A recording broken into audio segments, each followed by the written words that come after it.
Hashem, today's daf yomi is Zevachim daf Ayin Beis, Zevachim daf Ayin Gimel, Zevachim 73. In today's daf yomi, we're going to start on the bottom of Ayin Beis, the bottom of 72b. Mer is discussing that the Mishnah, first Mishnah in Parak called Zevachim or Ta'aruvos, the chapter that deals with mixtures. If there was one animal that was prohibited to have benefit from it, that's called a chatos amid. So it's one of the five sin offerings that are supposed to die, and you can't bring them as an offering on the altar. If it got mixed up with even 10,000 regular sacrificial animals, that they all are prohibited to have benefit from. They all have to die without being able to be brought as offerings. So the Gemara is trying to figure out why it can't be nullified. Why would one say this one animal that's prohibited to have benefit is nullified vis-a-vis the 10,000 other animals? So we saw some approaches yesterday, and on today's daf, on the bottom of Ayin Beis and Beis, says Rav Papa, Hi Tana Delitra Katzios. This Tana, the author of our Mishnah, is basically the same Tana as the Tana of a brisa that's called the brisa of Litzra Katzios. That the katzios is a fig, a dried fig, litra is an amount of dried figs. Because he says, Kol davar sheyosh bo b'minyan, on top of 73a, the Tana of litra katzios, the other position, anything that is supposed to be counted, or anything that is ever counted, Kol shedarko limon was called, anything that's ever counted, Rashi says, I feel b'dorabbanan, even by rabbinic law. And that's why we're getting into figs, because we're going to talk about a fig that is prohibited to benefit from because it's truma, and it's only rabbinically prohibited because according to Rashi, biblically speaking, truma is only on dagan teirosh v'yitzhar, on grain, wine, and oil. So therefore, we have this davar sheyesh bo minyan. So there's something that is ever counted, then even rabbinically lo batil. It's not nullified. So since the animal is sold by the count, it's not going to be nullified. The kol shekaim b'dioraisa, and for sure by a biblical law, we're going to say it's not going to be nullified. Like this disqualified offering, it's biblically prohibited, so for sure it's not nullified. And how do we know this idea? In Tanya, we have a brisa, litra katzios shedarsa al pi eagle. Let's say you have this fig, and you have this weight of dried out figs of truma, and you cut them off with a knife, and you put them into a kli, a utensil, which is called a mikzoa. And so one of these, so that you have with a whole stack of them lined up, and one of them was truma, so nobody can eat it anymore. You can't get benefit. Eagle darsa, so these are different utensils that you put this truma in, and we don't know which utensil is going to be prohibited because it has truma in it. Basically, we don't know which, either basket or barrel or mold, it has this dried fig, which is truma. And the metzius of the case is that there's, let's say, a lot of barrels there. Let's say 100 barrels. And the top of one of them has a truma, and the bottom of them are filled with figs. So how do we view this? Can it be nullified? So we're going to have a version of Rabbi Meir's interpretation of what the Tanaim say, what the other rabbis say, and Rabbi Yehuda's understanding of what the other Tanaim say. So Rabbi Meir and Rabbi Yehuda are arguing about what the Tanaim say, and the opinion of the Tanaim is going to change based upon whether it's recorded by Rabbi Meir or Rabbi Yehuda. So Rabbi Meir says that Rabbi Eliezer's of the position, Rowan Al Yonas, we view the top of these barrels or baskets, kilo and prudos, we view them as though they are distinct. Tachtonos, malos, esalionos, and the lower ones can be nullifying the upper ones. Basically, we view everything as though it's all distinct, and they're all mixed in together, and so therefore the lower ones can nullify even the upper ones. Meaning, say we don't have to measure in order to nullify the upper ones, we don't have to measure just the upper ones against the other tops, but rather we can even measure it against, including in the measurement, all the lower ones as well. That's Rabbi Eliezer's position. Rabbi Yeshua says, "Im yesh mea pumin yalul v'imla pumin asurim v'ashalayim mitarin."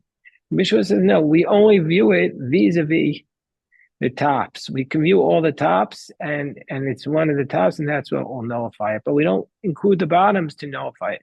And since truma is nullified 1 in 100, there has to be 100 times the amount of truma in order to nullify it. 100 times the amount of truma in order to nullify it, and we don't count the bottom. Whereas Rabbi Yehuda says, in the name of Rabbi Eliezer, Rabbi Yehuda Omer, Rabbi Eliezer says, Im yeshem kuf pumin, if there are 100 tops, yalu, and lava pumin asurim. So according to Rabbi Yehuda, Rabbi Eliezer position is the same as Rabbi Yeshua's position according to Rabbi Meir. And so now comes along Rabbi Yehuda and says, what is Rabbi Yeshua's position?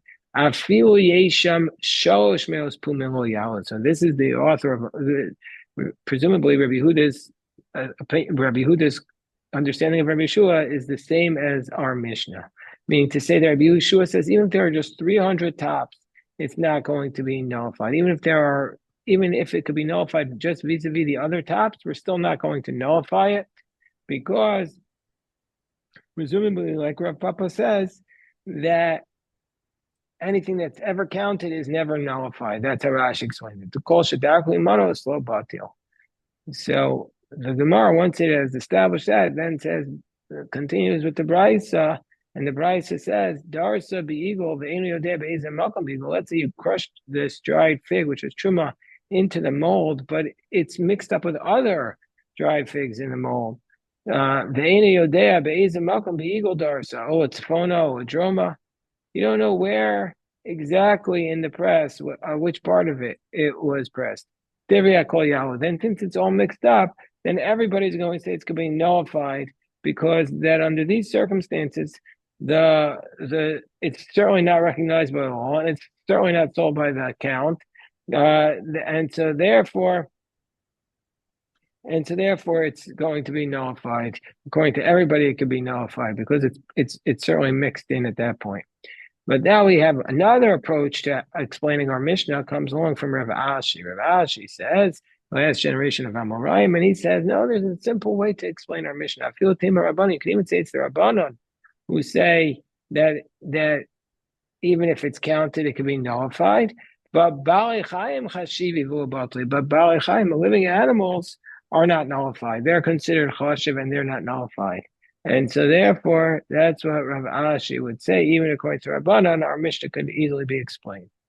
So the Gemara says, wait 1 second. Let's go back to that case of the Mishnah where there was 10,000 animals, which were good, but one of them was a problematic animal that you can't have benefit. So it can't be nullified. So the Gemara says, V'nimshoch v'nikrov chaminayo. Well, why don't we take them one at a time, and each one will say there's a principle, v'nema called a parish miruba parish. If we have a group of things, and one thing fell out of that group, and we can assume that it fell from the majority or left from the majority.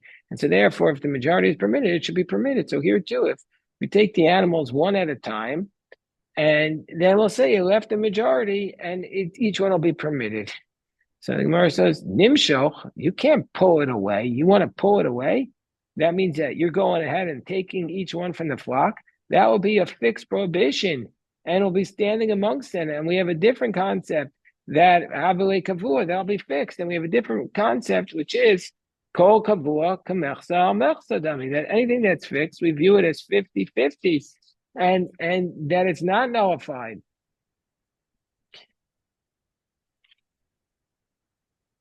So if that's the case, that's not going to work. We're on the top of 73b.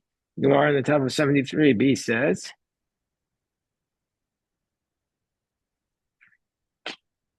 Ela nichbashinu dinaidi.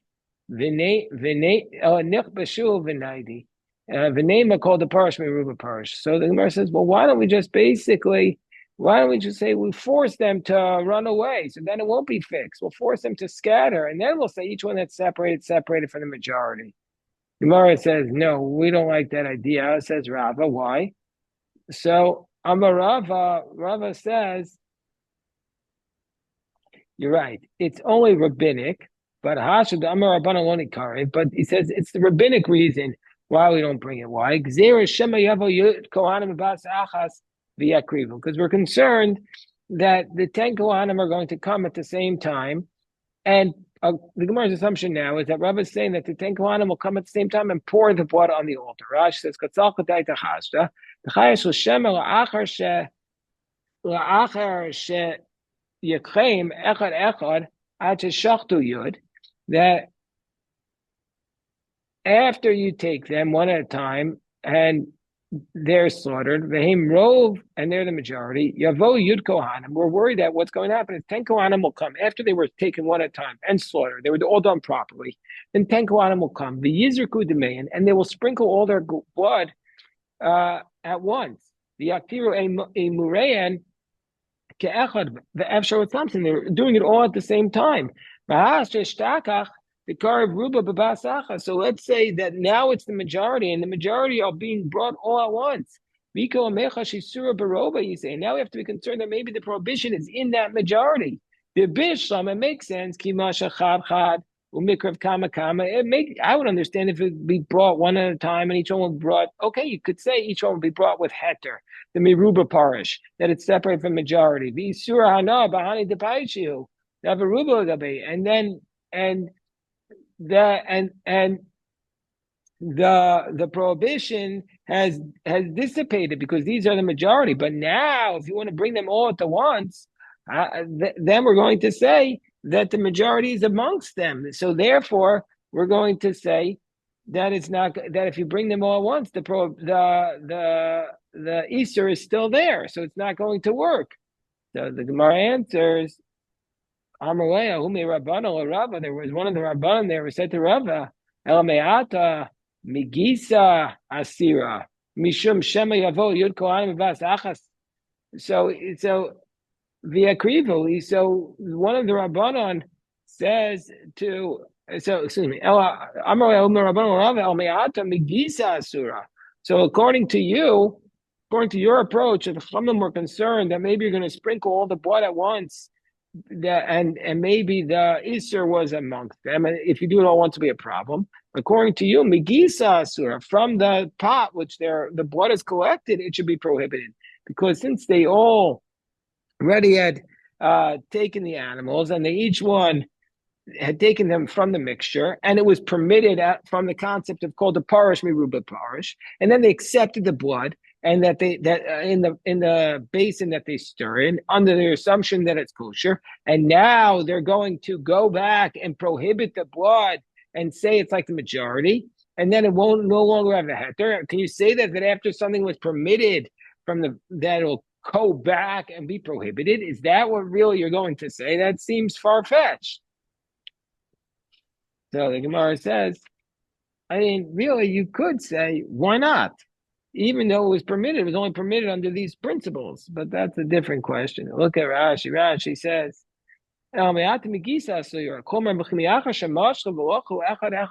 since you pulled each one of the animals out, the Parsha said each one separate from majority, and then you slaughtered them and you received their blood in a basin, and now you want to go back to mix them together and prohibit them, and that shouldn't be a concern. So the Gemara says, okay, it's a different concern. Mishum Shema Yavo Yud Kohanim Vas Achas V'Yechu. No, our concern is that maybe the 10 Kohanim will come at the exact same time and take the animals, and that's the concern. Mitocha Taruvos, Rashi says, the Kivan Deruba. The Kivan, hold on, we have a change in the Girsa and Rashi. Let me just look what it says. The Kivan, the Ruba Naspe, and since he's taking it since they're all being taken from the majority, so you have to be concerned that maybe the prohibition is amongst that row. So we're concerned you're going to take all the 10 animals at once. So the Gemara says, but the Gemara says, Basar Kohanim. That's impossible. You're going to really think that 10 Kohanim could come at the exact same time and take these animals that are scattered? There's different versions. Our version of the Gemara says Mi'efshar, but the printed Rashi, which is not necessarily the actual Rashi, says I understand by the sprinkling and the offering, equal meir basachas, all the Kohanim can do it and take it at the same time. But taking them, keeping the kaiv shinu, v'naidi, since they're wandering around, are you really able to take them all at the same time? You have to run after them. It's a rodeo. You think all the Kohanim are going to lasso all these animals at the exact same time? No, it's a gzera that if you do this, you might come to take them while they still haven't moved, and then it'll be a violation of kol kavua kamechsa mechsadami, and so therefore we can't assume that they're going to scatter them. So that's the reason. It's a rabbinic decree why we have to allow none of these animals to be nullified. So the Gemara says, Amar Rabba Hashli Amar Rabbanan Lo Nekriv. Now that the rabbis had said that none of these animals can be brought, Ikarev or Maratzi, if you went ahead and brought them, then they won't fulfill their obligation. Because the rabbis pushed them off. And so therefore, once the rabbis pushed them off, even though you brought it now, it's not going to be able to be brought again. And even though the Rashi says, even though the kosher ones amongst them are able to be brought, but since we say and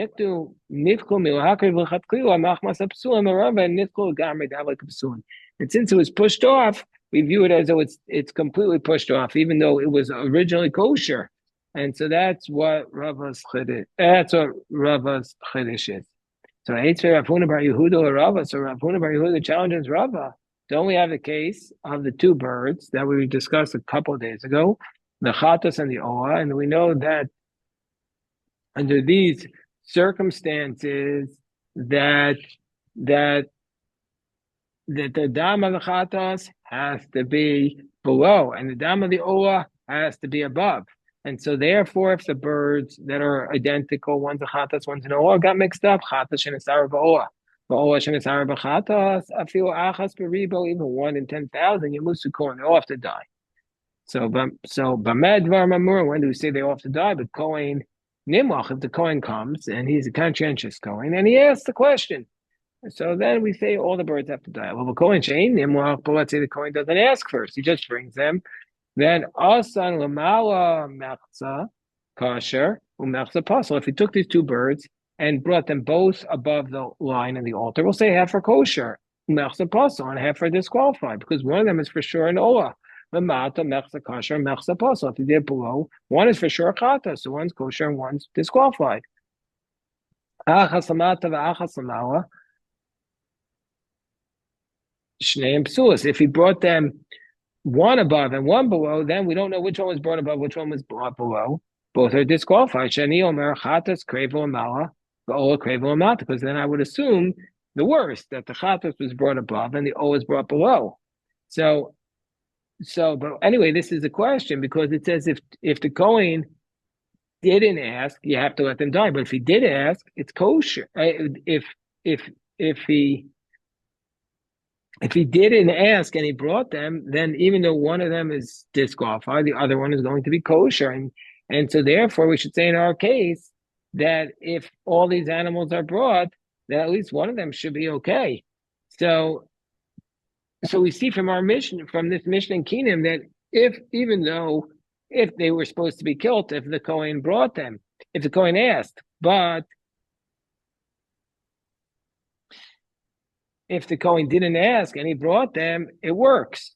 So now we can ask a question on Rava, who said that if the Kohen brought all the animals, then none of them worked to serve as an atonement. But according to the Mishnah Kingdom, at least some of them should work.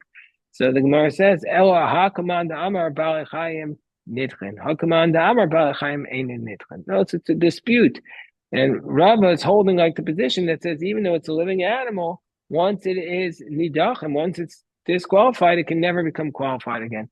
Whereas the Mishnah in Kingdom is following the position that Ba'alei Chayim are not nidach. They're in the position that Ba'alei Chayim are not pushed off, and therefore, if they were brought after they weren't supposed to, it's going to be effective. This relates back to a dispute in Maseches Yuma between Rabbi Yehuda and Rabbanan if Balei Chaim that were pushed off from being brought are for always pushed off, or if you brought them, it's going to be acceptable.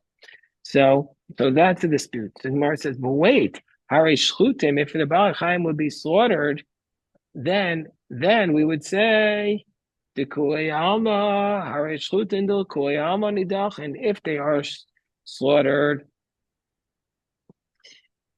meaning to say that they became disqualified after they were slaughtered, then according to everybody would say that if they're disqualified, nidachen. So, but don't we say that according to everybody, if they're shchutin, even the one who says balachayim ain't nidachen, if they're shchutin, everybody would say that they're pushed off forever. V'tanan, and even though we weren't with respect to the limbs of this animal, that Rabbi Eliezer Omer imkar varoshel echaman yikravu kol roshim.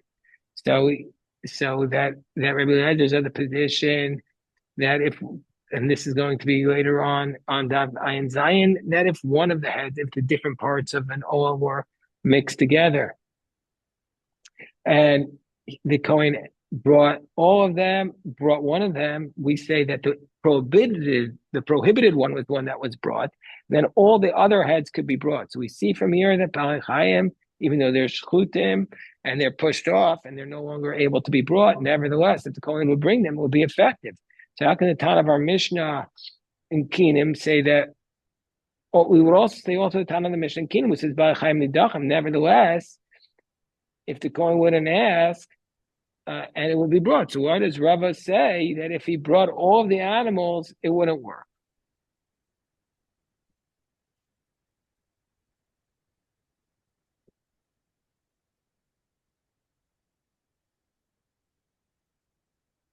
So the Gemara says, no, Huda Amar Kechanana Mitzri.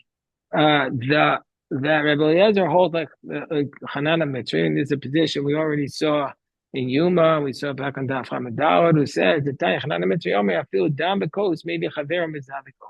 That it's never, that he doesn't hold by Dichoy at all. That even if the blood of one of the goats in Yom Kippur was already in the cup and then it became disqualified, that look at Rashi. I feel dam Sarah Nasibifnim, the goat inside on Yom Kippur. The kol shekvar was already slaughtered. The blood was in the cup. It made some mishtalech. Then the goat that was being sent out to Azazel died, and they supposed to need to match. Maybe chaver menashukum with zavekudam. You just bring another goat. You don't have to throw out that blood. Lo amrin at all. V'nidcha adam b'misas chavero yishboch v'yavi shnayim v'igolem v'schaper ben. And we don't say you have to start all over. So he doesn't hold by the concept of dichoy. And so to this, Rabbi Eliezer is like Hanana Mitzri, who says that we don't hold by this concept of dichoy. Okay, that is today's daf. A big shekoyach. And tomorrow morning also, God willing, at 6:30 a.m. Okay.